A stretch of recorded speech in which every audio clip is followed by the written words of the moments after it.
సిద్దప్పపాలెం శ్మశాన వాటికలో నీటి సౌకర్యం కల్పించిన దొరల వంశస్థుడు పిఎస్ సుందర్రాజు దొర గత 5 సంవత్సరాలుగా నీటి సౌకర్యం లేక గ్రామ ప్రజలు శ్మశానంలో ఇబ్బందులు పడుతున్నా వారిని గుర్తించి కర్నూలు జిల్లా కోసిగిలోని సిద్దప్పపాలెం శ్మశాన వాటికలో నీటి సౌకర్యం కల్పించినట్లు కోసిగి పిఓ శ్యామ్ సుందర్రాజు దొర తనయుడు సుందర్రాజు దొర శుక్రవారం నాడు తెలిపారు.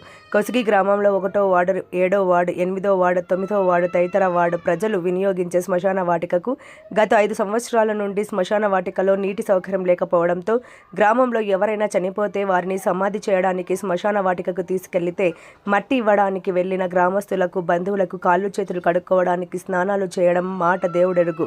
సమాధిపై నీరు చెల్లి పూజలు చేసేందుకు నీరు లేక అవస్థలు పడేవారు.